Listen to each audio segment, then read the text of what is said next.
So first, of course, I'll always check up our motivation. Why are we attending? Just for our entertainment, or I've got a lot of stress. I'd like to resolve my stress, or as I say, am I doing this for more than myself? Doing this for the benefit of others? So of these, of course, wishing to become more enlightened is very good. But if we'd like to have a more, let's say, good effect on ourselves, including others, but including others in the sense of that we have a feeling of love. Okay, so say I'm attending the class and I'm doing it for my pet dog. Okay, so I'd like to offer a more enlightened relationship to my pet dog. That's beneficial because what you've done is you generated love in your heart. And certainly we can love our pets sometimes a lot easier than we love other humans. Okay, but anyway, main point is we're attending the class for the benefit of more than just ourselves. And then I'll do just a simple prayer of refuge, and then I'll do a mandala offering. I go for refuge to the Buddha, the Dharma, and the Sangha from now until enlightenment. I'll work for the benefit of all sentient beings. May all beings be happy. I go for refuge to the Buddha, the Dharma, and the Sangha from now until enlightenment. I'll work for the benefit of all sentient beings. May all beings be happy. I go for refuge to the Buddha, the Dharma, and the Sangha from now until enlightenment. I'll work for the benefit of all sentient beings. May all beings be happy. Sashi Boki Choshin Mitotam Rira Linji Nidagambadi Sangajim Dumingde Boargi Robana Najin Yedam Guru Rana Mandala Kamir Tayam. It's funny, I can mandala, I guess, this crown sprinkled with water, saffron water and incense, adorned with Mount Meru, sun and moon. I don't remember that. I don't memorize the English for it. But anyway.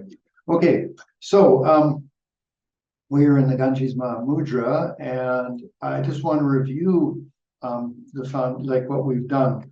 So the last two classes, I did not talk about the Ganges Mahamudra, but what I tried to do is set up a foundation for you to have, let's say, potentially what I consider kind of a good experience, and a little bit more from a Western point of view. I don't think anything that I presented was sort of against, or let's say opposite to what any of the more traditional Tibetan or Buddhist presentations would have been.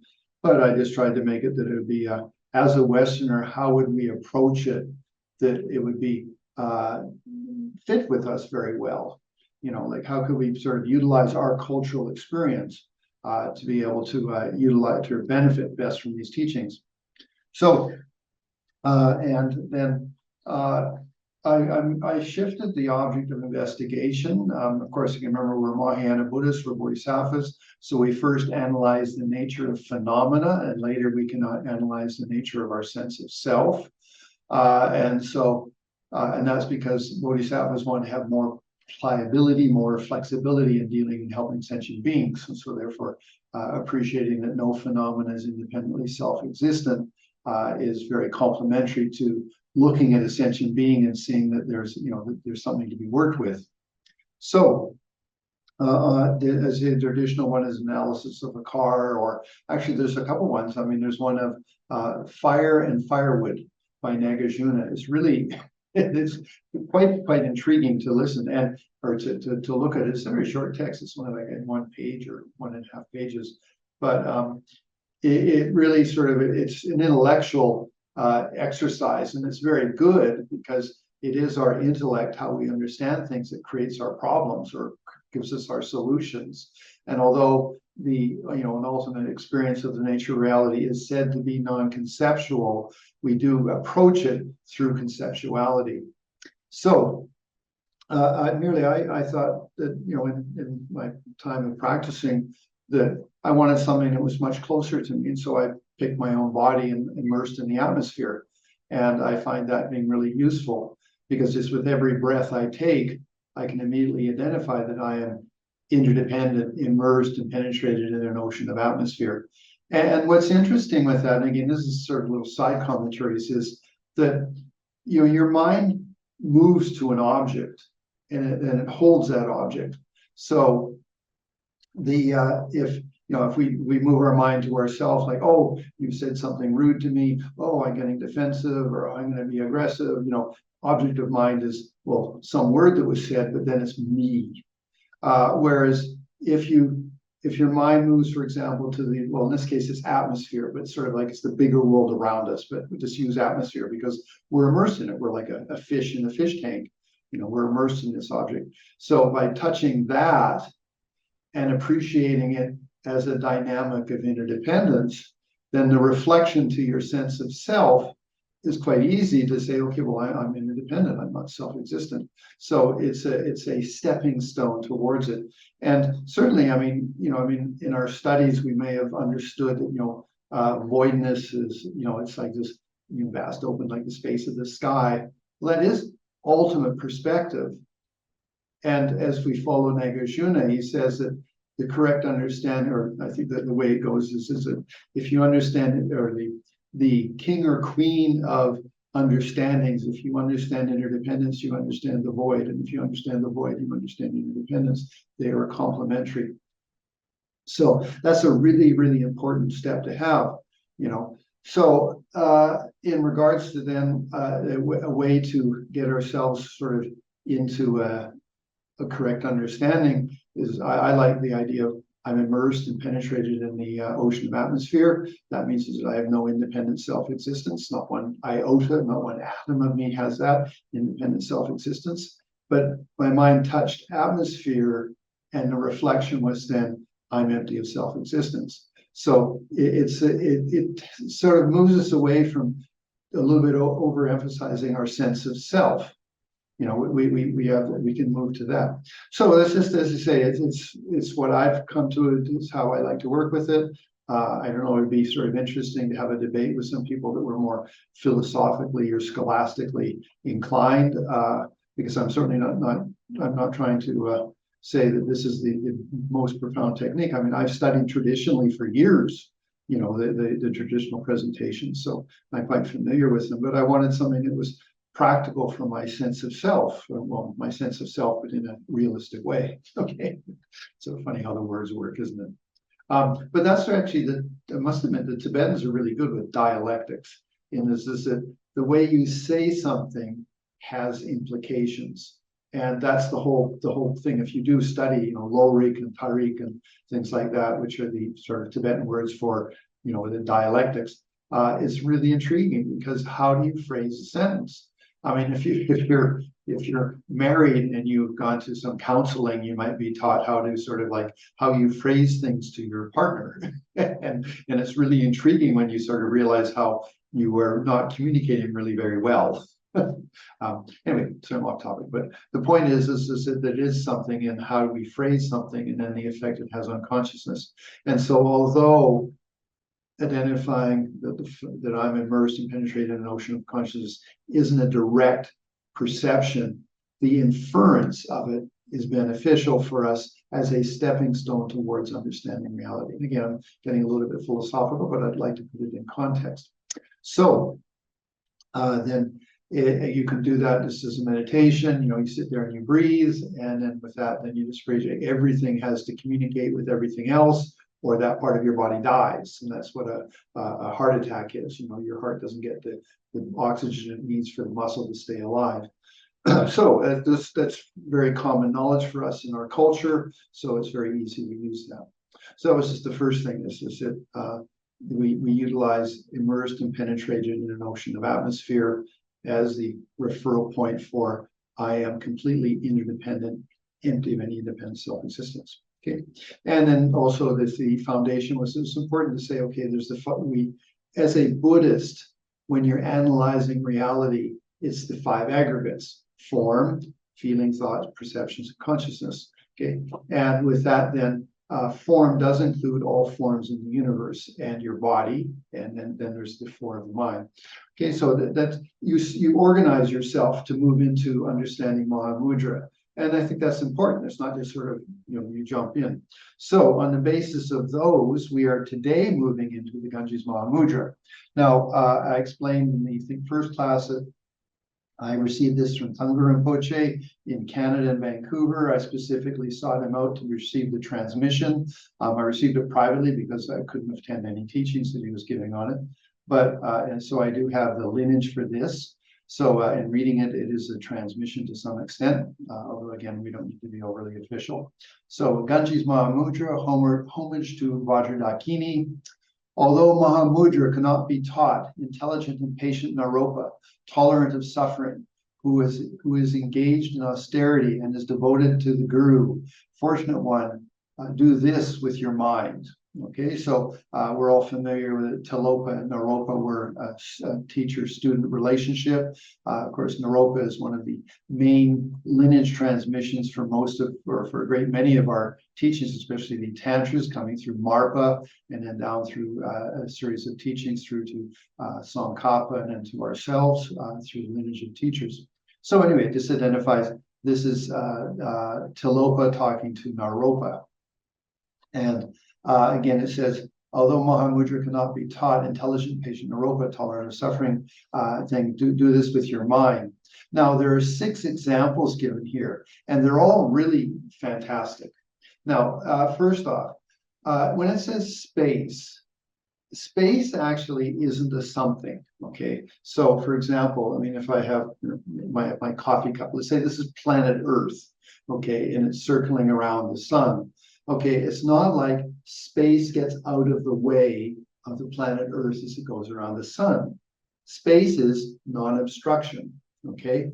So space is everywhere, and then actually space is not a something. It's merely a label on something that we can appreciate, on a phenomena that we can appreciate, but it's not a something. And those are some interesting sort of steps to do with your own mind, to go and say, okay, well, when I talk about that, I'm not talking about there's some space and then, like I say, planet Earth has to get out of the way, or it gets out of the way of planet Earth. No, it's just non-obstruction. And when you understand that, then you're sort of getting close to the understanding of voidness. And so, for example, in the Heart Sutra, it says, form here is only emptiness, emptiness is only form, form is no other, and emptiness is no other form, feeling, thought, choice, consciousness itself are the same as this, all dharma here are empty, all the dharma void, etc. Okay, so, and that's the Japanese version of the Heart Sutra, just in case you're curious. Then again, the void isn't a something, but it's a correct understanding. Okay, so again, these are little steps which are really important. So, okay. For example, in space, what is resting on what? Okay. Now, in this case, it is talking, well, if you looked at, okay, I guess, space, we're very conscious of the fact of the sun and the moon and the planets and everything like that. So, okay, so in space, just openness, okay, non-obstruction. What's resting on what? In one's mind, Mahamudra, there is nothing to be shown. Rest, relaxed in a natural state without attempting to alter anything. If this fetter or bondage of thought is loosened, there is no doubt that you will be liberated. Okay, now part of that, again, in the exercises that I suggested was that to be in a jet at 30,000 feet and the jet in your body keeps going on a clear sunny day, no clouds, and your mind rests in that clear open space of the sky. Now, that actually is an exercise that's done in some of the traditions, particularly I think in the Kagyu and the Jhampa, they have exercises like that. So one is that you go to a tall building and you go on the tallest part of that building, lie on your back, and you look up into the space of the sky, and you can't see any referral point like any of the building or anything. And then you try to sort of allow yourself to appreciate open spaciousness, like no physical objects. Another example is you go to a mountain where there's a cliff, and then you go to where the cliff is sort of the most sort of out, and then you sit there and where you can't see anything to sort of give you a sense of form.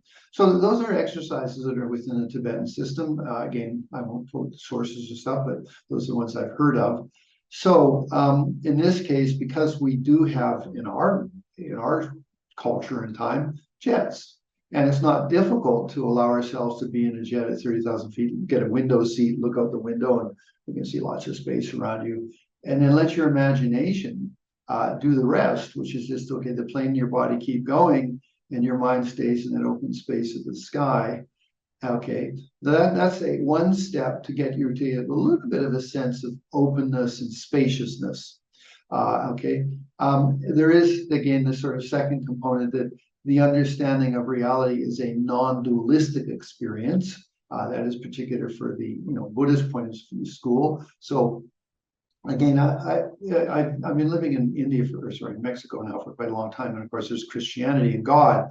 And I never really thought of God or anything at all. I didn't really have much connection with Christianity, other than I can appreciate Jesus Christ, but I really didn't. But then I thought, okay, for a Christian, God is the ultimate. Okay, so okay, like that's the ultimate. There's nothing extra after God. God is the ultimate. Okay, now we go, wow. Well, in Buddhism, we have an ultimate. The ultimate is the most subtle nature of the mind. It's the Mahamudra, that there's, the ultimate truth, the ultimate perspective. Okay, there's nothing after that. Okay, so in non-duality, you are not, I am observing space of the sky, I am space of sky. And again, with your imagination, being in a jet at 30,000 feet, but then the jet in the body keeps going, you are open space of sky. And then rather than I am looking at space of sky, then you try to make it more like it's like I am open space of sky. Okay, those are exercises which then will complement all of this, what we're doing now with Ganges Mahamudra. So if you are focused on space, what is space resting on? Well, it's not resting on anything. Okay, so then you try to leave your mind sort of like just really open. It's almost scary, isn't it? But actually there's a commentary on that. If when you're approaching an appreciation of the ultimate nature of reality, and you feel fear, it's a sign of a lack of merit. Now, that doesn't mean it's bad. It just means you don't have a rich bank account of positive energy. If, and this again depends on individuals, you understand the open nature of reality, that all phenomena are open, empty, and open substances. This is like open space of sky. If you understand that and you feel bliss, it's because you have a wealth of merit. Okay, that everything's interconnected. I'm not independently self-existent. I'm free. I'm free of all of the encumbrances which I normally use to baggage my mind with. Okay, so just in curiosity, so some people might get a little bit like uncomfortable, like okay, I am open space of sky, but I got a parachute on. Something like that. Now, the antidote to that would be to come back and you're breathing, and I'm immersed and penetrated in the ocean of interdependence of the atmosphere and stuff, and so then you lose that sense of sort of like your mind sort of isolating itself and feeling independent, or in some way like like that. And again, I mean, what is this that our planet Earth is spinning at some 1,000 miles an hour, going through open space to the sky, and we aren't really resting at any one point. There's a continual movement, and what makes it sort of stable is the atmosphere doesn't spin as fast as the planet Earth. So we have a sensation of there's stability. And this is just science, and how if you get a good presentation, it's nothing to do with Buddhism, but it helps you maybe think a little bit about in space, what is resting on what. Okay, so that's just the first example, a little bit of side commentary. But again, if you were to try to do it as an exercise, I think the being in a jet at 30,000 feet, jet keeps going, and then you are space to sky, and then you say, okay, well, I'm, what's resting on nothing? And then there's that sense of like openness, and then, but this is again is intriguing, where the actual words are important. Remember at the beginning I said dialectics. So when you say openness, you're sort of saying that there's a something, okay? But what you want is empty. And empty, well, void, no, but empty is a little bit better word, I think, in English sometimes, because just empty of self-existence. So you're not actually having a something, you're let's say you're refuting that there's a something, but you're focused on it, you're empty. That's what the mind reflects on. Again, if you think mind takes objects, okay, it assumes positions. in this case, empty of self-existence. Now that's profound. Okay, but we're trying to get towards that. So that's where then you can do these different exercises to help you arrive at that. But the point is it's still, when you have, okay, what is space? There's space resting on space. So you've got that big sense of open space of the sky. You're resting at that. And then try to be non-dualistic. I am open space of the sky. And then what would be that? Well, that's all open. Again, but it's sort of, you're positing something. So then you say empty, and then you try to rest in that. It's a bit scary, but it's anyway, it is thing.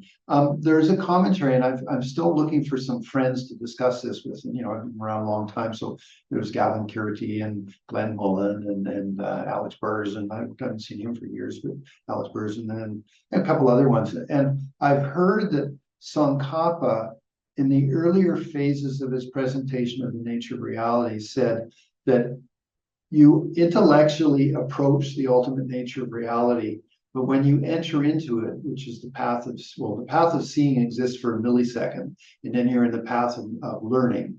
Okay, if you're talking about the 5 paths again, that he said that you would go into the experience of voidness unconsciously, so to speak, because it's a non-conceptual experience. And so you rest in that. But when you came out, because of the implications of having had that experience, you then understand reality. So Tsongkhapa did that supposedly for a long time. And then again, I haven't found anybody to talk with us about, but supposedly when he's about 50 years old, he received some teachings. And then there was the sense that you could be conscious of the ultimate nature of reality, that ultimate perspective. I guess, called Rigpa and the Nyingmapa tradition and such like that. But I say, I'm still working on trying to find someone to discuss that with. But bottom line is, the thing, let's just go with the exercise that, okay, what's resting on what? Go to this exercise number 2.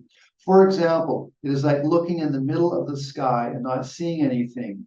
In the same way, when your mind looks at mind, thoughts stop, and you attain unsurpassable awakening. Now, there's a really simple example of this. You're looking at your computer screen, bring your attention back 10 inches, okay? That's space. You're actually seeing clear light. There's no, it depends on the light bulb in the room, of course, but the thing is, that is middle of space. That's the middle of sky. It's an intriguing sort of little exercise to do. So you look at something, pull your attention back 10, 20 inches from that object, and then your mind is actually, you now identify space, or like in this case, it says sky, the thing. And this again, so then that is, when your mind looks at your mind, thoughts stop and you attain unsurpassed awakening. Now, that is an experience of consciousness. When mind looks at mind, in this case, it's not looking at the particular phenomena of mind. It's looking at consciousness itself, which is identified with being clear light without form, etc., etc. Okay, this sort of energy, I guess. Next one. For example, just as vapor that is arising from the earth becomes clouds and dissolves into the expanse of space, not going anywhere else, and yet not continuing to abide anywhere. In the same way, the agitation of the thoughts that arise from the mind and within the mind is calmed the instant you see the mind's nature. So mind's nature is consciousness, okay? That is, you're not focused. No, all of these are aimed at ultimate perspective. You gotta remember that, okay? Relative perspective, you have phenomena, all interdependent, all interacting with each other based on causes and circumstances and impermanently always changing and stuff like that. This phenomenon merely labeled, Madhyamika point of view. When you move to the ultimate perspective, there is no phenomena can appear more than any other phenomena. So you're looking at the nature, not the individual aspects, but the nature of the phenomena. And when you observe that, you're looking then, well, because the mind is trying to appreciate, understand that is looking at the nature of the mind, open like the space of the sky, clear light. Okay, these are the examples. So in this case, it says, just as clouds form and then they dissolve and dissipate, they don't go anywhere or anything like that. there's an interesting example of this. Again, it comes, I think, from Nagarjuna, is that, for example, right now in the Northern Hemisphere, we are leaving summer and winter is arriving, okay? So it's not that like, it's really interesting. Like if you were to think of like, okay, we were in the summer and then from the southern part of the hemisphere, winter is going to come up here and we're going to get cold. Or I guess if you say that, you know, I mean, it's like winter doesn't come from somewhere. It merely is a dynamic that manifests because of the changes of the position of the earth to the sun and a variety of other things. So summer doesn't come, winter doesn't come from somewhere. It merely is a change of the dynamic of what's happening. So like that, then, although clouds appear, they don't come from somewhere. Clouds don't go somewhere. They just manifest due to causes and circumstances and abide, and then they dissipate or evaporate or whatever you want to say. So the same thing, your thoughts don't come from somewhere and go somewhere. They merely manifest due to causes and circumstances. And these are exercises to make you think about nature of reality. And again, we're talking ultimate perspective. For example, the next one, just as the nature of space transcends color and shape, and just as space is therefore unaffected or unchanged and unobscured by the various colors and shapes that occur within it, in the same way, the essence of their mind transcends color and shape. Therefore, it is never obscured or affected by the various colors and shapes of virtue and non-virtue, or wrongdoing. Now, the example of this is if you put a clear piece of glass on top of a tablecloth that was colored blue, the glass looks like colored blue. And if you put the glass on red, it becomes colored red. But glass never is blue or red. It is translucent or transparent always. So the mind doesn't have a nature. So in this case, it was particularly, I mean, really, this is really important, especially if you have a lot of, you know, negativity or you're very, you know, obsessed about yourself. You feel like I'm like this and I'm like that. Okay, so the mind is the nature of consciousness. The mind is never obscured or affected by the various colors of shapes of virtue and non-virtue. So that's really profound. So you could take, for example, let's say you're experiencing a depression, not a severe depression, because that's a bit too strong. Let's say a mild depression, that you don't need to say, oh, this is truly existent. It's merely a dynamic. The nature of my consciousness is free of that, is liberated of that. It is not obscured by that. Or, you know, I mean, again, I mean, you could say when you're happy, you can say my mind is not affected by it, you know, but then we like happiness, don't we? So we get attached to it. But the point is that, so it's just like the nature of my being, it has various colors and shapes and such, but it's not the nature of those. The nature of consciousness is not that. The nature is clear light, momentary moments of consciousness or whatever. Okay, it's an energy, always changing and dynamic and such like that. These are some of the examples. I mean, clear light is the best example in the sense that it is, well, it's not a something, but okay, it is clear light, the nature of consciousness. Now that's the most subtle aspect. And then as consciousness gets coarser, then it takes on various aspects and shapes and things like that. And then how do you help to understand that? Well, then you have the analogies. For example, we talked about the 3 verses in Lama Chopa, that, you know, everything is open like the space of the sky. And then everything is like, you know, a dynamic of imagery. And we used again a more modern version of that as a 3D movie. Put the glasses on and you see the dinosaur stick his head out of the screen and put its head back, or a shark or something like that. Lift the glasses up and it's not there, like that. So our normal vision exaggerates the colors and shapes that are within our consciousness to being truly existent. When we have a correct understanding, it's like we lift the glasses up and we appreciate that they're not truly existent. They're just a dynamic of causes and circumstances, just like a shark appearing on a the IMAX theater screen, okay, like that. This is something interesting. Okay, so then again, you're starting to, you could say, deconstruct your exaggeration of phenomena by these examples. Okay. Then another example. For example, it is like a luminous heart of the sun, which could never be obscured even by the darkness of 1,000 eons. In the same way, the luminous clarity that is the essence of the mind is never obscured by samsara and numerous eons. So this applies a little bit to your Dharmakaya, or I'm sorry, your Buddha nature, that it has always been there, but we've always been so extroverted that we've never appreciated that we have, say, our soul, our Buddha nature, our most profound nature of consciousness is this clear light. Clarity, luminous clarity is in the text. Okay, that's the nature. But then as that consciousness got coarser, we then exaggerated phenomena. There's sort of an interesting way of thinking about this, in the sense that if you were to, let's see, anyway, so the nature of consciousness is clear. So the most subtle mind, okay, I'm sorry, I lost my train of thought for a second there. So normally we're all caught up with this 5 sense doors: eye, ear, nose, tongue, body. So consciousness is continually stimulated by forms and colors and such. It's stimulated by sound, smell, taste, and physical sensations. Okay. When we pull our mind back, and again, this is in Buddhist terminology, we have 6 senses. The 6th one is mental sense, instead of sort of positioned in your heart center, okay, your thing, but it's you could say your sense of self, but it's mind sense being base.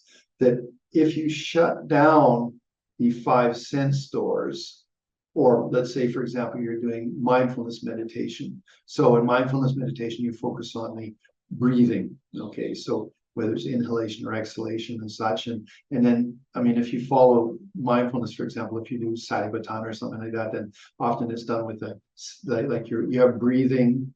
That's a fairly coarse object of consciousness. Then you refine that, and you get sensation, for example, in the nose, or for example, the movement of the chest. And then you get sensation within the lungs. Your attention shifts over, rather than inhalation, exhalation, to just the sensation of the breathing. So you move to what's actually consciousness, conscious sensation. Okay, your mind focuses on that. So you're disengaging from the 5 sense doors, and you're actually focusing in consciousness, mind on conscious energy. That's the energy, the sensation. And then if you focus on just the sensation, mind can get more and more subtle. And so basically, you lose the external trappings or engagements that you have. Your consciousness goes to being more subtle. And within that, then you can arrive at just the experience of consciousness, which is just a clarity. Because if you make that clarity just a little bit coarser, then it's going to say, well, this morning, I have a messy hair day. Your mind reflects and sort of says that, or like, I didn't shave this morning, or I didn't have a bath, so I'm smelling a little bit, or gee, I didn't get breakfast this morning, so I'm actually hungry. The mind reflects off of those objects and then creates your sense of self. Okay. But if you were just to focus in consciousness itself, it is clear, luminous, and that is its nature. But then, because of an identification with a particular experience or idea or philosophy or whatever you might have, you cultivate your sense of self around that. But if you were to just do meditation where you shift off of just a conscious to mind itself, and then get more subtle about it, you will lose the trappings, the engagements of what your mind is caught into, and you arrive at luminous clarity. So the actual nature of your mind, it is just emphasis in this example, is just as the heart of the sun is luminous, it can never be obscured. So the nature of your mind is luminous, it can never be obscured.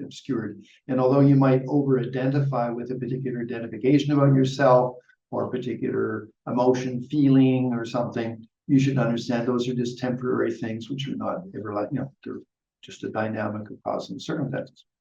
For example, just as we apply the term empty to space, in fact, there is nothing within space that we are actually describing by the term. That's where he said that space is just a non-obstruction. In the same way, although we can call mind clear light or luminosity, simply calling it so does not make it true that there's actually anything within the mind that is the true basis of that designation. So you have to, you create an example, get some clarity at that, and then you come back to your sense of self or your experience. So this is where it's good to say, okay, space is not a something, it is not an obstruction. So as the planet Earth moves through the space of the solar system, it's not like space is getting out of the way. Space wasn't a something, it was merely a designation, but it's not a something. Then you say the mind, clear light, luminosity, is not a something. It's merely that we're designating it that, labeling it that, but the actual phenomenon itself is clear light. Now, we are talking about ultimate nature. There's no form or shapes within that. We're talking about, in this case, clear light, which is the label that we give to it. But again, it's not a something. It's just that we've labeled it that way, like you would label space, although it's not a something. And it is food for thought. Like you have to sit there and digest it a little bit. And then you have to say, okay, my experience of me sitting here, my consciousness, okay, the ultimate consciousness of me is that, okay? And that's where, so coming back to the way that I was trying to sort of building it up for you is your mind touches atmosphere. And then you say, I'm immersed and penetrated in atmosphere. And that means I am open, empty of any self-existence. Okay, so you use that as an analogy to say you've touched your consciousness, your objective is, okay, atmosphere, but then the implication is I'm immersed and penetrated to the atomic level, to the subatomic level, whatever. I mean, to that, it's just so I am an open system, empty of any self-existence. Okay, so you do that, and then you turn around and you say, okay, so my sense of self that's sitting here, okay, it has, well, let's say, as it says in the thing, that space is we apply the term empty to space, but in fact, nothing within space, which is described by that term. In the same way, we talk mind, clear light, luminosity. It is not that it's a something. It is actually just a designation.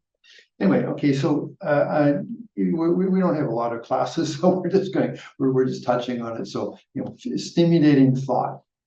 In that way, the nature of mind is from the beginning been like space. There is no dharmas that are not included within that. That's a little bit the Chittamantran school, where it says, that within the external phenomena are not true, but your mind is true. Okay, so they refer to it that way. And then there's 8 consciousnesses. Again, you can study a little bit if you wanted, but I just think that the easier way to reflect on it is just say, my most subtle mind is clear light. As that becomes a little coarser, then it engages the various karmic formations that I've accumulated over time, and then there's my sense of self, whether it's the masculine or feminine, and such. And what's intriguing is that if you really think about it, like think of yourself right now sitting and listening to this. From this morning when you got up, you put on a particular shirt, and you said, "Oh, I think I look good in this shirt." You feel a little bit better. My sense of self just got perked. The mind had to reflect off of the shirt, and a nice shirt in this case, and that. Or maybe you tried to comb your hair or brush your hair if you're a woman or something, or a man with longer hair or something, and it didn't go very well. And so, although you might not be overly thinking about it, sort of in the back of your mind's reflecting off of that, and you're saying, "I'm not as attractive as I'd like to be." Or again, I got up this morning and something went wrong with a family member or a partner that I live with or something like that. So I'm carrying a little bit of that. The mind reflects off of that, and then it creates your sense of self. It's very intriguing to start to really recognize how we've created our sense of self. So anyway, these are all exercises in understanding consciousness, understanding our sense of self. I mean, if we were to take that idea of my mind really merely reflects off things to create my sense of self, then we should try to pick really positive things, like I'm a bodhisattva. May all sentient beings have happiness in the cause of happiness. May all sentient beings be free of suffering in the cause of suffering. May my mind reflect off of those things and create my sense of self, that would be constructive for me.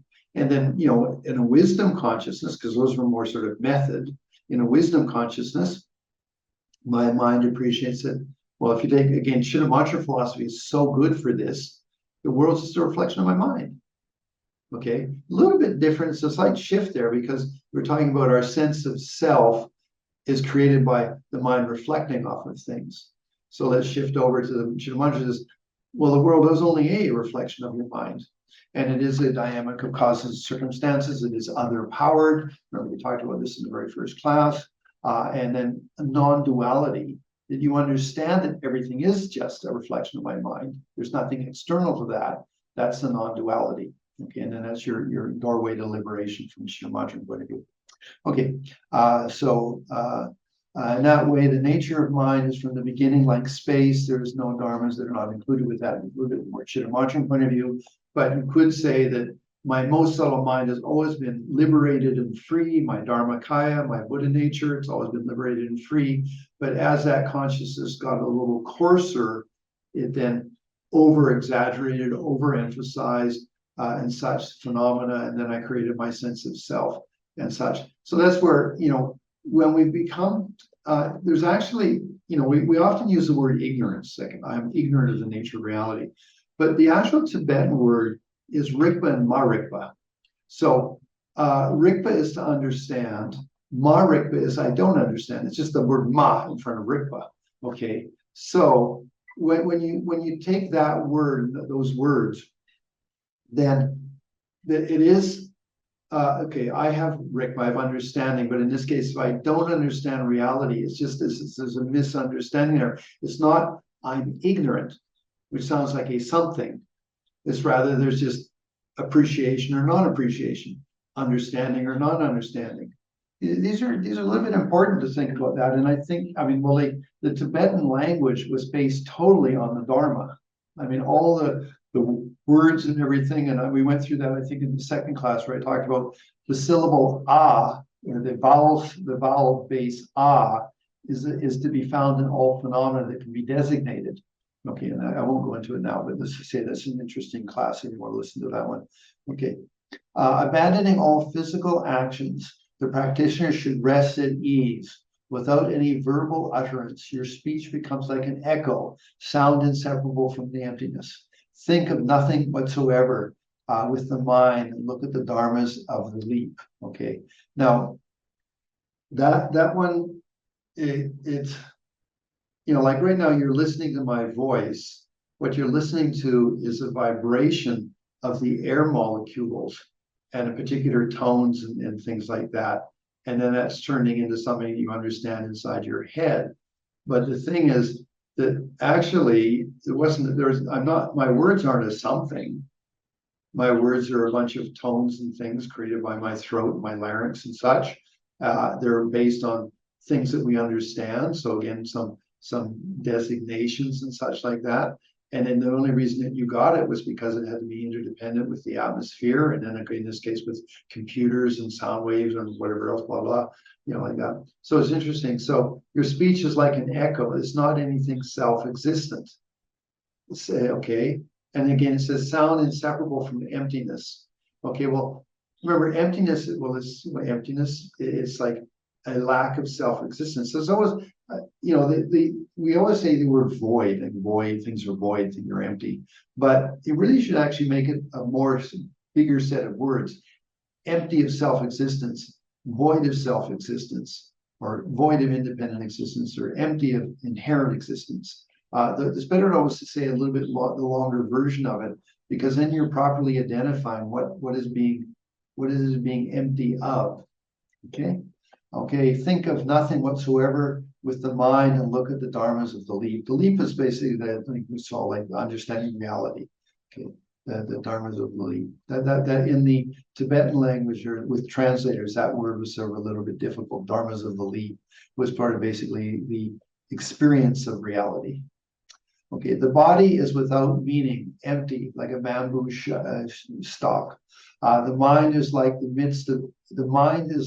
midst of space. It is inconceivable. Rest, relax within that, and without letting it go or placing it. Rest, relax in the state without sending it out or placing it in. Let it go or attempting to place it. So that's where again, the analogy that I liked was that you're in a jet plane, you're looking out the window, you let the plane and your body keep going, and then you are open like the space of the sky. Okay, then in that you can take a breath, and then you appreciate, well, I'm immersed and penetrated in this ocean of atmosphere.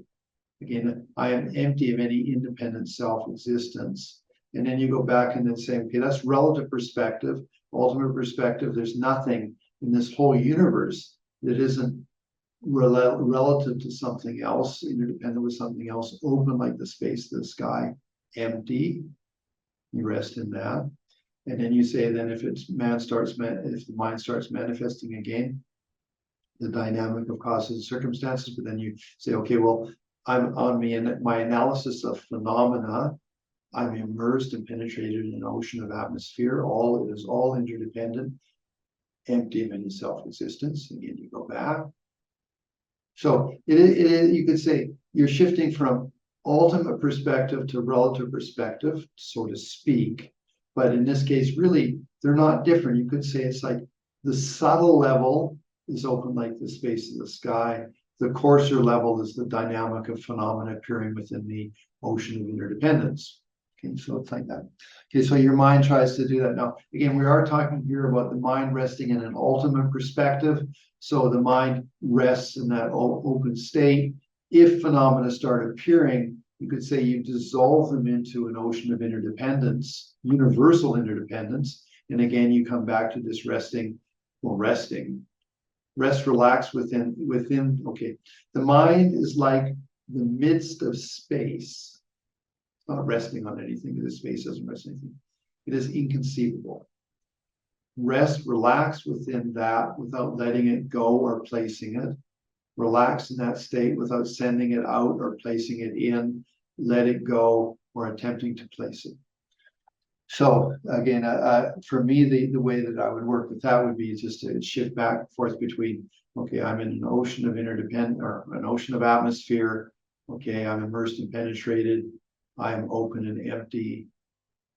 Okay, and then open and empty, that is open like this. The universe is open like the space of the sky. Everything is equally interdependent, empty of any self-existence. But then again, if phenomena appear, they're appreciated as being just an open dynamic of interdependence, causes and circumstances, not self-existence as such. Okay, we have, if mind has no direction, it is Mahamudra. With this, you will attain unsurpassable awakening. Okay, now again, these are meditative experiences, so they're not something that, walking around, you wouldn't, Oh, actually, Lama Yeshe had something to say. We're coming to the end of it at this point. So we finished page 1. We're on the start of page 2, and that's where we're going to go back when we get to next class. So coming back to what Lama Yeshe said, and it was interesting. He was a great yogi. I really enjoyed. He said things because he didn't have good English. He said things that were really actually insightful about our language. So, for example, I was his attendant back in 1970-71 for a little while, and then I went off and started to just be a monk and meditate and teach and get teachings and stuff. But when I was with him for those first years before he got too popular, and then you had to make an appointment to see him. Prior to that, though, he'd be in Dharamsala. We were being up in Tushita Retreat Center. And one of his students would come and say, "Oh, Lama, I'm having so much problem." And Lama would hug him and say, "Oh, don't worry, ego broken. And it was so accurate. Your ego was broken. You were upset. Something. Your sense of self that was rather rigid and not very flexible got broken. So it was perfect. He had a really, really good way of saying it. So next time you get upset, just think, oh, ego broken. And even you can try to laugh at yourself a little bit for that. Okay. But again, so that's just a side comment. But Lamayeshi said it this way. He said that what differentiates a lower bodhisattva from an upper level bodhisattva is the amount of time it takes to go from an outside situation to an inside understanding and to come back out. Now, what does that mean? So it means this is that you're doing something, you're fairly flexible and you're adaptable and you're trying to be a bodhisattva, you're trying to be a benefit, may I help the universe around me? Remember, it's engaged Buddhism, we're engaged. Okay. And so when suddenly something gets a little too intense, something sort of exaggerates itself, when you find yourself getting like intense about it, then this is what Lamayeshi says: you go inside. You understand the nature of reality. I'm immersed and penetrated in an ocean of interdependence, ocean of atmosphere. I'm empty of self-existence. And then I come back out and I have that, I can bring that back out and I try to make the situation more flexible. Okay, so the way he phrases it, he says that the lower level bodhisattvas take a little longer to go inside and come back out. As you get to be a higher level bodhisattva, you can go in and out faster and faster. Okay, sort of like it's like a strobe light, sort of like, it's all dynamic. Okay, I'm okay. Okay, it's all dynamic. Okay, so you go in and out, in and out. And then finally, he says that we say in Buddhism that up to the 10th level bodhisattva, they still have that phenomena have a little bit of a coloration of being self-existent, independently existent, a little bit. And so that's where they go in and come out, but they're doing it so fast. I mean, they're almost, it's like, you could say they're almost enlightened completely, but they're not. They're still the 10th level bodhisattva. They're still a sentient being. When you become enlightened, you are non-dual. You experience relative reality and ultimate reality in the same consciousness. Now, again, that's inconceivable. It's just merely a designation of words. But the point is that they are spontaneous, non-dual. Okay, so that's an interesting way when you think about these 6 examples we went through, that when you think of those, and then you think about yourself and your meditation and such like that you sort of organize yourself a little bit. So just to review things, remember, if we talked about wisdoms, the general step of wisdoms is this: everything's impermanent, always changing. Okay, but it's not arbitrary. It's always changing with the continuity of causes and circumstances. Those are held by all Buddhist schools of philosophy: impermanence and continuity of causes and circumstances. But a more holistic way of looking at that, because those are rather linear, is everything is interdependent. So interdependence is what? Well, causes and circumstances and things always changing. Okay. And then that interdependence, if you understand it correctly, is all things are empty of self-existence. So empty and interdependence should be understood as synonymous, but they completely are on the foundation of continuity of causes and circumstances and impermanence. So just from my point of view as a Westerner with words, is everything is impermanent, everything has a continuity of causes and circumstances, everything is interdependent. Then I just sort of say everything is open, and everything, and then the 5th one is empty of self-existence. And it's a stepping stone. Again, these are not like, I'm not philosophically saying open is reality, but the thing is, it helps us a little bit to appreciate that I'm in an open universe of interdependence. And then that just gives you a bit of a foundation. Then you can say, oh, well, actually, I'm creating a something like a oneness of the universe or whatever. I mean, some fancy new agey word. No. It's all empty. And that's not, you're not positing anything. You're just open, you're open to not positing anything. These are stepping stones towards getting a good understanding of reality. Okay, so anyway, we're on the Ganges Mahamudra. We covered 6 examples. The 6 examples, if you identify them as space on space, being like the sky, clouds evaporating, space is clear, the sun, which is always illuminated, and space, the definition of space. Okay, that is not something. So those are the 6 examples that are in the first, I guess, 7 paragraphs of the Ganges Mahamudra first page. That's what we've covered today. Again, for what we're doing, because this is on our 3rd session, we have 2 more sessions. Remember that we're sort of, it's a dialogue. Granted, I'm doing all the talking, but the point is, it is a dialogue with maybe a little bit of a Western appreciation of some of the more traditional presentations and thoughts. Okay, that was the goal of this particular series. Okay, now we can have chat. There's a thing, if you want to put something in the chat. Ganges Mahamudra from Lou. Okay, if you want to scribble something there, or if you want to unmute yourself and ask a question, we have a little bit of time to do that.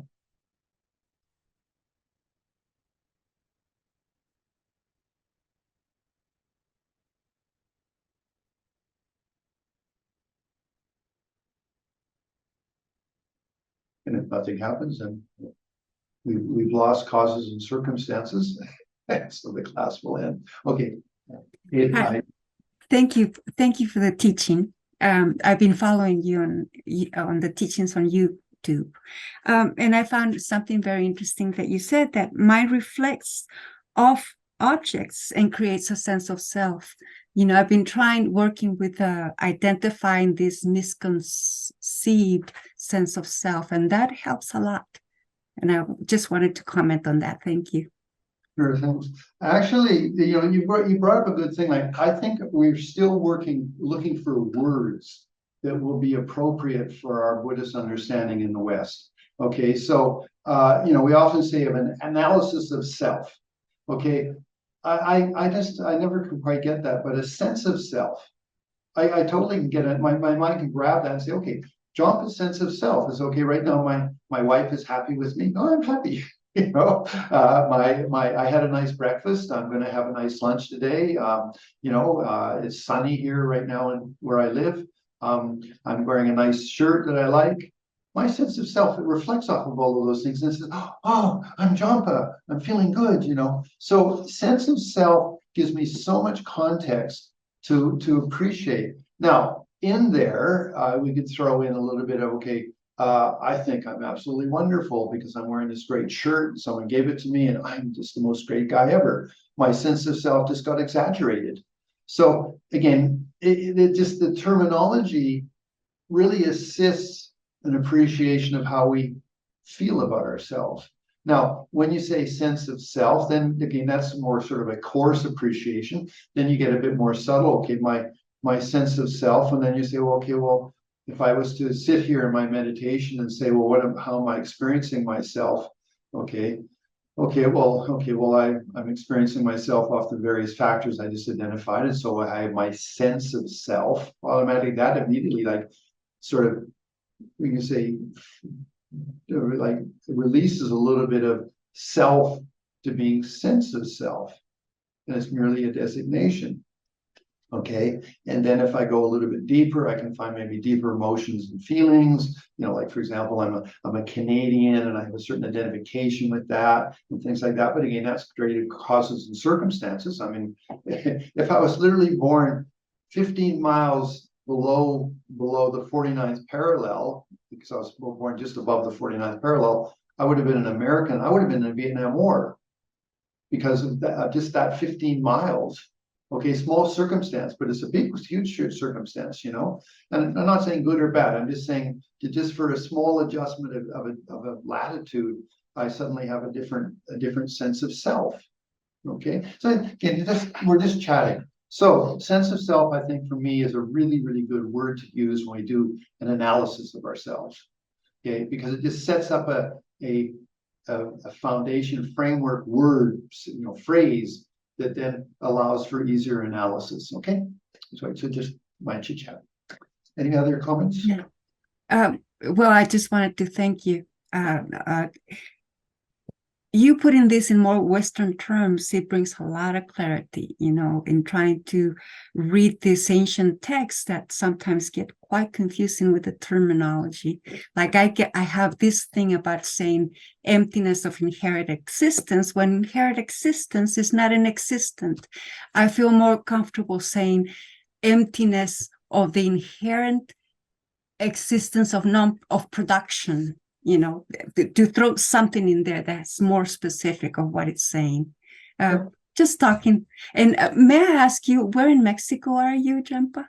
I'm in Torreon, which if you went from El Paso straight south, you hit Chihuahua. You go straight south, you hit Torreon. If you go east, you'd be in Monterrey. If you go west, you'd be in Mazatlan. Oh, okay. So you're in northern Mexico. I'm from northern Mexico myself, Sonora. Okay, well, we good. Okay. Thank you. Muy bien. Okay, so other questions, chit-chats? If I may? Sure. Yeah. I totally agree with Aida that your input or your insight on Western minds works well, like for me also. And I'd like to ask you, maybe address you my question. I've been practicing for like a couple years now, and for some time I struggle with this. I think it's aversion towards reciting prayers. It's like I like to meditate. I like to sit down. I like to practice every day, twice a day, whatever. But when I think that lately, like I have to do beforehand something, like not, just to recite something. And again, when you read scriptures, traditional text and so on, it could be a little bit overwhelming because many teachers and lamas said in the text, like, you should do that, you should do that, you should do that, you should do that. And so I started to reflect on this, like this is another thing that I have to do, and like which I don't like to do. So and I don't want to continue with such an attitude, and maybe you have some advice how to change this attitude, how to change the perspective on this. Yeah, no, I don't disagree with you. I mean, for example, I'm a student of both Lama Yeshe and Lama Zopa. And if you want to have extensive prayers, we'll go to Lama Zopa. I mean, my God, I mean, or my Buddha. Yeah, it's excruciating as far as I'm concerned. But so I don't disagree with you. But that's so I would say finding the middle ground in prayers that you enjoy to say that are meaningful for you, and not being too rigid about it, but just sort of finding the ones that sort of work for you. So, for example, I love Shanti Deva. I mean, some of his is his poetry. His Guide to the Bodhisattva's Way of Life by Shanti Deva is poetry, if you look at it correctly. And so some of the poetry is just gorgeous. It's just great. So I would say that I don't disagree with you. I find sometimes prayers are just so monotonous and things. Yeah, I mean, and so difficult, but I try to find what's meaningful for me in the words. Now, why would you say prayers? Is because it's taking feelings and thoughts and making yourself familiar with them. So looking at a thing like, for example, okay, I go for refuge Buddha Dharma Sangha. So in my mind, Buddhas are inspiration. So Dalai Lama and the other great teachers, my inspiration. So yeah. And then how do I do that? Well, I do it with the Dharma. That's the technique. And then I have a bunch of friends. So I take refuge in Buddha Dharma Sangha. Now, I had to think about that beforehand so that I can say, I sincerely take refuge in Buddha Dharma Sangha. Wow. And then from now until enlightenment, that for me, that's I like to think of it in the next rebirth, who that person will not know me. They will not know my name. They will not know that I was a Canadian and lived in Mexico. They will know nothing. But they will be affected by the way that I acted and the way I accumulated my karma. I want that person to have some good qualities and some benefit from who I was in this rebirth. Now, So I look at it that the way I act in this rebirth are my presents, my Christmas presents for the person in the next rebirth. So may I send a lot of good Christmas presents. So you cultivate yourself, not just with peacefulness, but also with some meaningful thoughts and reflections. Just the idea that may all sentient beings have happiness and the cause of happiness. That's a beautiful prayer. I mean, it's just, may everybody have happiness and the cause of happiness. Now, again, you might immediately come to mind like some, people in Israel right now, or the, Gaza, and it's so horrible. Okay, what you just did is destroy that thought. Okay, so when you say, no, just from my heart, I wish everybody to have happiness and the cause of happiness. Okay, I want that thing. And then if you want to shift, and then may everybody be free of suffering and the cause of suffering, then you live in that thought. So my comment is that take the prayers that work for you, and then as the next 5, 10, 20 years of your life go by, you'll find maybe there's other prayers that really touch you and that you really enjoy. So you build up the prayers that are meaningful for you, because I agree, some prayers are they have meaning. They're for somebody in some point in time in history, and maybe they could be insightful. So why you say a prayer is because you're say verbalizing, you're stating a thought and a feeling that you have. So yes, meditating is wonderful because you're at peace with yourself. That's sort of personal peace. But if we're going to interact, cultivating words which are meaningful, then that's prayers. So again, just find the prayers that are meaningful, something like that. But I don't disagree. I mean, if I'm told that there's going to be an hour-long prayer session, I might not go. If it's a half an hour session, I might go. Thank you so much. Thank you. Sure. Okay. So I guess that's where we'll stop there. Now, on what you just said about prayers, we can say I dedicate what we've just done to become enlightened and dedicate the benefit to beings. I like to make it sort of, okay, well, I just spend an hour and 5 minutes of my life attending this class and participating in it. I dedicate that to becoming more enlightened in my life. May something I understood in this class be dedicated towards being a more flexible, better person, creative person. And then take that and I offer it for the benefit of all. So it's like I take something about myself that I just did and I make an offering of it for the benefit of all.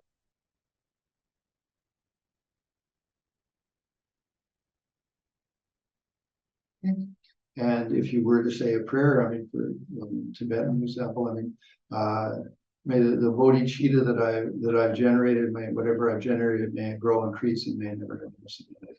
You can say words like that. You can throw them in there too. Okay. So thank you very, very much, Lou. Thank you very much. Nice to see you again, and of course Patrick, a second time. Aida, nice to see you, Medina, and then Lorraine. And I was trying to figure out how to say Slovehe, no, Slovehe de Mary. And hard to say that one, but anyway, whoever you are, hugs. Okay, Slove. Okay. Solvay.